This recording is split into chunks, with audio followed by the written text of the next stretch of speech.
L'espace a aussi son rôle à jouer dans l'histoire de One Piece. Salut tout le monde, c'est GLV et aujourd'hui on va parler du rôle final de l'espace dans One Piece. Donc, let's go! À la fin de l'arc Skypiea, Ener, après que Luffy l'ait vaincu, il ne finit pas comme les autres méchants défaits par le chapeau de paille, par terre, écroulé. Non, il se dirige vers la lune. Mais nous devons attendre que nous soyons à l'arc Thriller pour que nous sachions ce que Ener fait sur la lune. C'est dans cet arc qu'Oda nous dessinera les mini-aventures d'Ener en couverture de chaque début de chapitre. Les mini-aventures d'Ener commencent au chapitre 428 et se finissent au chapitre 474. C'est dans ces événements de chapitre que nous apprenons qu'il existait trois peuples qui vivaient avant les événements du siècle oublié sur la lune. C'était les Bilkons, les Shandiens et Skypiea. Ces trois peuples auraient décidé de migrer sur Terre parce qu'ils auraient, selon les interprétations des fans, abusé des ressources de leur planète. Nous pouvons aussi constater que les robots automates qui sont des personnages clés de cette mini-aventure ont été conçus par les peuples de l'espace. Les robots de l'espace ont eux aussi rejoint à un moment Grand Line, plus précisément Baltimore. Pour les personnes qui ne se rappellent pas de cette île, c'est l'île où Franky a appuyé sur un bouton rouge puis l'a explosé. C'est cette île où Dr. Vegapunk a commencé à construire ses premiers robots.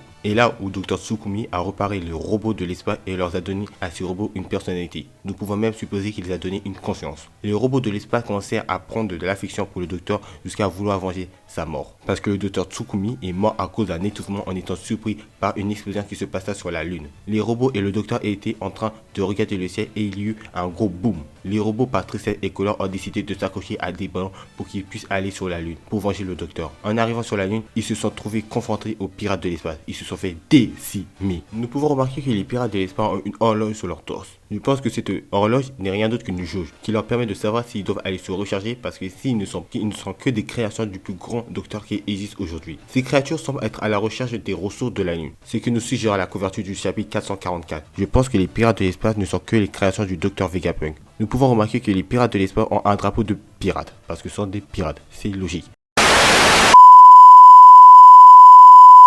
Mais sur leur drapeau, il y a Lord Jolly Roger. Et Lord Jolly Roger est une crâne avec un gros cerveau. Et le seul personnage dans One Piece qui a un gros cerveau, c'est Dr. Vegapunk. Les Jolly Roger ont pour habitude de représenter le capitaine. C'est le cas de Barbe Blanche, de Flamingo, les Air Pirates, les Chapeaux de Paille et plein d'autres. Nous pouvons aussi constater que leur technologie est une technologie futuriste des années 70-80. C'est ce que imaginaient nos parents, nos grands-parents lorsqu'ils pensaient au futur. Et le design ressemble beaucoup au futur passé que Dr. Vegapunk essaie de recréer. Ces robots ont été conçus par le Dr. Vegapunk pour qu'il puisse étudier les événements qui s'est passés il y a plus de 1000 ans dans l'histoire de One Piece. L'histoire de la Lune est très liée à celle de l'ancien royaume, car Robin dira à l'arc Skypiea, la ville a prospéré il y a plus de 1000 ans et elle a été détruite il y a plus de 800 ans. Le gouvernement mondial a été fondé grâce aux 20 rois fondateurs et leurs descendants sont des dragons célestes. Il existe une exception, l'ancêtre du roi Cobra, qui voulait être au plus proche de son peuple et a donc refusé de rejoindre les 19 autres rois. Le gouvernement mondial craint qu'un jour des êtres puissent lire les poneglyphes. C'est pourquoi il met tout en œuvre pour que cela n'arrive jamais. Exemple, un génocide sur l'île d'Orara. Ils veulent qu'aucune information ne soit dévoilée sur l'ancien royaume. Juste le nom de l'ancien royaume est peut-être une source de frayeur inimaginable.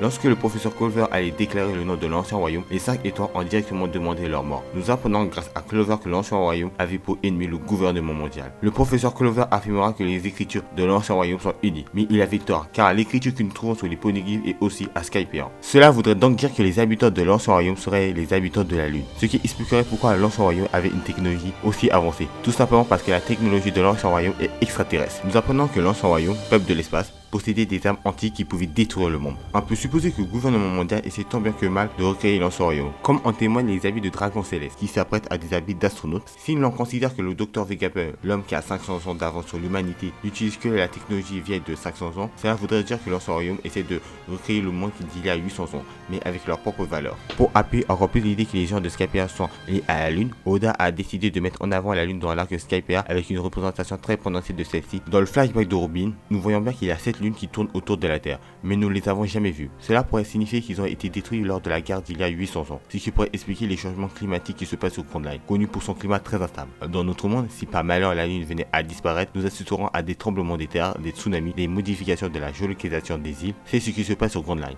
où nous assistons souvent à des tsunamis venant de nulle part. La terre de One Piece est très instable depuis que le gouvernement mondial a décidé il y a 800 ans de détruire les 6 autres lunes et de ne laisser que la plus importante. C'est pour cela que le gouvernement mondial aurait décidé d'exterminer l'ancien royaume, parce qu'ils n'étaient pas originaires de la Terre, et qu'ils étaient considérés comme trop dangereux car ils utilisaient trop les ressources de la Terre. Cette idée est renforcée par la couverture du tome 24 de One Piece, où Luffy est représenté avec des ailes. Si l'auteur avait dessiné Joy Boy à la place de Luffy. Dans le chapitre 1069, Luffy a utilisé la forme animale de son Zoan, parce que après sa transformation, il n'avait plus sa veste. Si nous supposons que Luffy a utilisé sa forme hybride lors de son combat contre Kaido, parce qu'il avait encore sa veste, alors on peut en déduire qu'il était en forme animale lors de son combat contre Luffy. De plus, Joy Boy / Nika est représenté avec une jupe et rien d'autre. C'était le cas lors du chapitre 1069 avec Luffy. Luffy n'avait juste qu'un short. Celui-ci aurait également des ailes comme les Skypers, car selon cette théorie, Joy Boy viendrait de la lune. Récemment, dans One Piece, nous avons appris l'existence d'une quatrième espèce, Ellie, les Lunaria. Ils ont une peau brune, des ailes noires, des cheveux blancs et des flammes dans le dos et des tatouages. Durant le raid d'Onigashima, nous avons découvert que les Lunaria étaient autrefois considérés comme des dieux.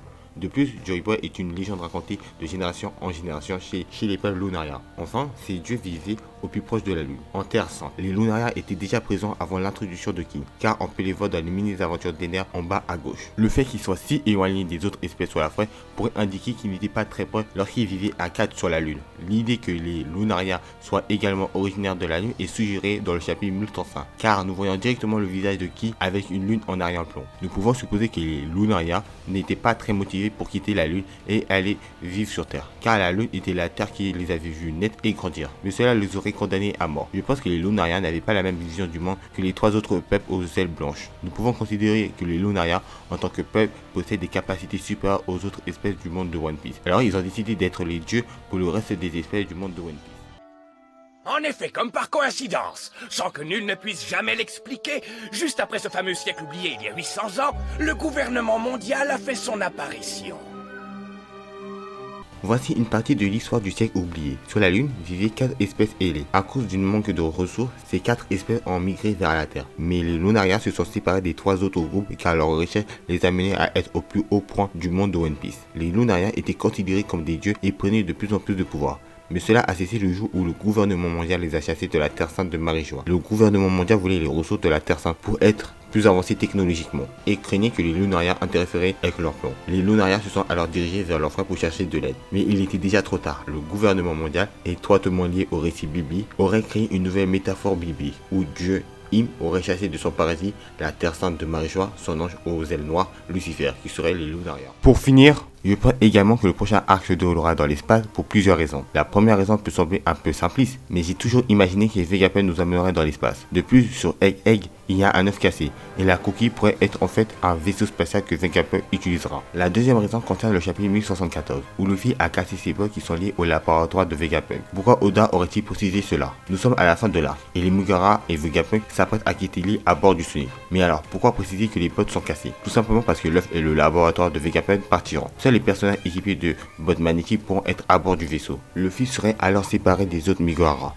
tandis que les autres s'enfuiraient pour aller sur la lune. La troisième raison concerne la promotion du tome 105 de One Piece, où l'on voit de nombreuses références à l'espace et des vaisseaux spatials. À la fin du trailer, on voit un tableau de bord style spatial, et l'ambiance du trailer est très spatiale. En fait, je ne suis pas sûr que la troisième raison, parce que je pense que c'est surtout de l'ordre de mon interprétation que je fais du trailer. C'est donc sur cela que je vais vous laisser. Dites-moi ce que vous avez pensé de la théorie en commentaire. Est-ce que cela vous hype pour le prochain arc? Est-ce que vous pensez que ceci est réalisable?